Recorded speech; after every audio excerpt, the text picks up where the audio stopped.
Hello students, welcome to your biology class. जैसे कि आप जानते हैं, पिछली क्लास में हमने स्टार्ट किया था चैप्टर लोकोमोशन और मूवमेंट पे, जहाँ पर हमने मूवमेंट और लोकोमोशन के बारे में डिटेल से जाना था। फिर इंसान की बॉडी में, ह्यूमन बीइंग के बॉडी में कितने तरह के मूवमेंट है, amoeboid movement, ciliary movement, muscular movement के बारे में हमने जाना था। Different type of movements are there, but जो सबसे मेगा जो लार्ज मूवमेंट हमारा दिखता है वो होता है muscular movement.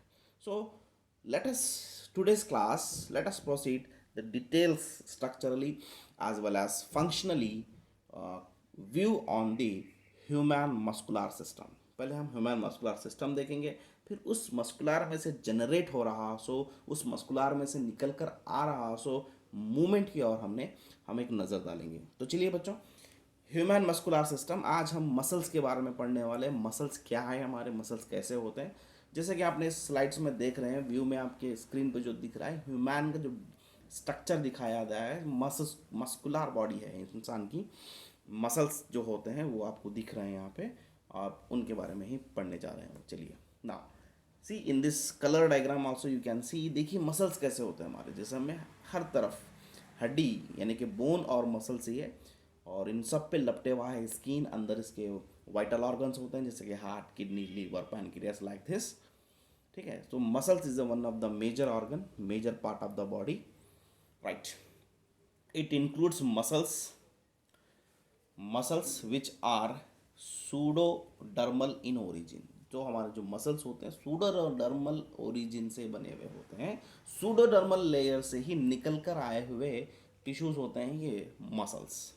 Now muscles constitute about 40 to 50% of the body weight. जितना हमारा बॉडी का वेट होता है उसका 50% तो हमारा मसल्स होता है। मांसा जिसे कहते हैं, गोश्त जिसे कहते हैं हम हिंदी में, कन्नड़ में मांसा कहते हैं, मसल्स इंग्लिश में कहते हैं, वो ही 50% वेट तो हमारा मसल्स होता है।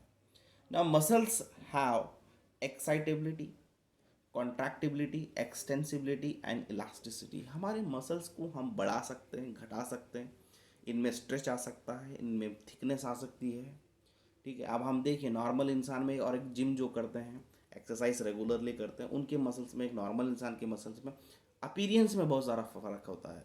तो हम इन्हें जितना वर्क देंगे ये उतना एक्साइटेड में रहेंगे, उतना कॉन्ट्रैक्ट होंगे, उतना उनमें उतनी फ्लेक्सिबिलिटी रहेगी। सो ये सारी चीज़ें मसल्स हमारे होते हैं। ऐसा नहीं कि मसल्स कांस्टेंट है, बस इतने ही इतने ही, ऐसा नहीं है। हम जब उनको एक्सरसाइज करेंगे या फिर उनको मूवमेंट देंगे या फिर उनको स्टिमुलाई करते रहेंगे तो उनका साइज़ में, उनके शेप में बदलाव आता है। ठीक है, चलिए आगे बढ़ते हैं। Now based on location, muscles are three type in the human body. हमारे बॉडी में मसल्स कहाँ हैं, बॉडी की किस पार्ट का मसल्स है, उसके फंक्शंस पे, उसके लोकेशंस पे थ्री टाइप के मसल्स हम यहाँ पर क्लासीफाई कर सकते हैं। वो होता है स्केलेटल यानी कि striated voluntary muscles, visceral non striated smooth muscles, then third one is cardiac muscles. तो यही तीन टाइप के मसल्स हमारी बॉडी में पाए जाते हैं। ठीक है, तो मैं एक लाइन यहाँ पर बोल दूंगा कि स्केलेटल मसल्स वो होते हैं जो हमारे हड्डियों के साथ जुड़े हुए होते हैं।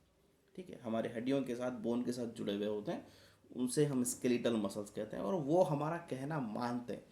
वॉलंटरी मीन्स हमारा कहना मानने वाले। व्हाट डू मीन कहना मानना? अब मैं जब चाहूँ जब जा सकता हूँ, जब चाहूँ जब मैं लिख सकता हूँ, मेरे हाथ को मैं वर्क तभी देता हूँ जब मैं चाहता हूँ। तो मेरा मैं मन जो चाहा, जैसा चाहा मैं हाथ को वैसा फंक्शनिंग ला सकता हूँ, इसे वॉलंटरी कहते हैं। ना जो सेकेंड टाइप है वो है विजरल, जो कि स्मूथ है, जो कि इनवॉलेंटरी है। देखिए यहाँ पर है, ये कहाँ पर पाया जाता है, जैसे कि स्टमक में, इंटेस्टाइन में, हमारे डाइजेस्टिव सिस्टम में, हमारे रिप्रोडक्टिव सिस्टम में, ये वहाँ पर पाए जाने वाले मसल्स होते हैं। ये मसल्स हमारा कहना नहीं मानते, इनका मूवमेंट हमारे कंट्रोल में नहीं होता। ये उनके हिसाब से मूवमेंट होते हैं, उन्हें जब मूवमेंट होना है तभी मूवमेंट होते हैं। ये नॉन स्ट्रेटेड है और इनवॉलेंटरी नेचर के होते हैं। ये थर्ड जो होता है cardiac, the name it self telling, heart में पाए जाने वाले मसल्स, यानी कि हमारा जो दिल है वो भी एक मसल से ही बने हुआ है, और उस मसल्स को हम कार्डियक मसल्स कहते हैं, जो कि स्ट्रेटेड होते हैं और इनवॉलेंटरी होते हैं। हमारा जो दिल है, दिल की जो धड़कन है वो हमारे कंट्रोल में नहीं है, इसलिए वो इनवॉलेंट्री, हम तब चाहे जब दिल को रोक नहीं सकते, जब चाहे जब दिल को धड़का ले नहीं सकते, तो इट इज़ इनवॉलेंट्री और स्ट्रेटेड मसल्स होते हैं ये, ठीक है। चलिए आगे की ओर देखते हैं।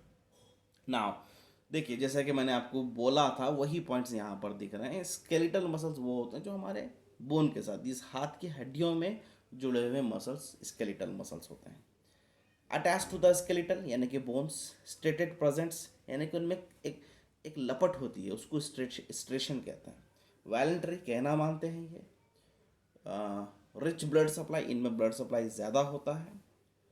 फेटिक मसल्स यानी कि ये मसल्स थक जाते हैं। फेटिक मसल्स यानी कि थकने वाले, हम ज़्यादा काम करें, ज़्यादा दूर चले तो हम थक जाते हैं, हमारे हाथ पैर दर्द देते हैं, तो फेटिक यानी कि थकना, थक जाते हैं muscles. Muscles fibre is multi nucleated, यहाँ पर बहुत सारे न्यूक्लियस होते हैं इस मसल्स में। मोर माइटोकॉन्ड्रिया, एनर्जी प्रोडक्शन ज़्यादा होने का रहता है, इसलिए वहाँ पर माइटोकॉन्ड्रिया भी ज़्यादा होता है। So please students take it down this points what you are seeing. Then visceral muscles, smooth muscles involuntary in nature होते हैं। विजरल आर्गन जैसे कि मैंने आपको बोला था, स्टमक, इंटेस्टाइन, यस ये वहीं पर पाया जाता है। स्ट्रेशन इनके पास एब्सेंट होता है। इनवॉलेंटरी नेचर ये हमारा कहना नहीं मानते, ये खुद ब खुद वर्क करते हैं। पूर ब्लड सप्लाई नहीं होता है वहाँ पर ज़्यादा। नॉन फैटिक, यस वो थकते नहीं, वो खुद ब खुद काम करते हैं, कभी अपनी थकान एक्सप्रेस नहीं करते वो, ठीक है। यूनिन्यूक्लिएटेड, एक ही न्यूक्लियस होता है। एंड लेस माइटोकॉन्ड्रिया, माइटोकॉन्ड्रिया भी इनके पास कम होता है। कार्डियक मसल्स, यस जो मसल्स हार्ट में पाए जाते हैं उसे हम कार्डियक मसल्स कहते हैं, found only in the heart wall, ठीक है। इनवॉलेंटरी जो कि कहना नहीं मानते। रिच ब्लड सप्लाई, नॉन फैटिक ये थकते नहीं, ठीक है। यूनिन्यूक्लिएटेड एंड मोर माइटोकॉन्ड्रिया, यहाँ पर भी माइटोकॉन्ड्रिया ज़्यादा होता है। I hope you people are got this points. ये इन सभी का एक तरफ कंपैरिजन है, आप इसे लिख भी सकते हैं या नहीं भी लिख सकते, but it is good for the understanding. जैसे कि प्रीवियस को देखे थे उसमें से ये थोड़ा सा बेस्ट है, ठीक है। सो स्टूडेंट्स यहाँ तक आज की क्लास काफ़ी है, ठीक है। तो अगली क्लास में हम नेक्स्ट कॉन्सेप्ट के बारे में समझेंगे, जानेंगे। Till then be happy, be safe. Suppose you have any doubt please come to the college, I am available in the college, all the teachers are there, you can solve your all doubts of in any other subject also. Thank you.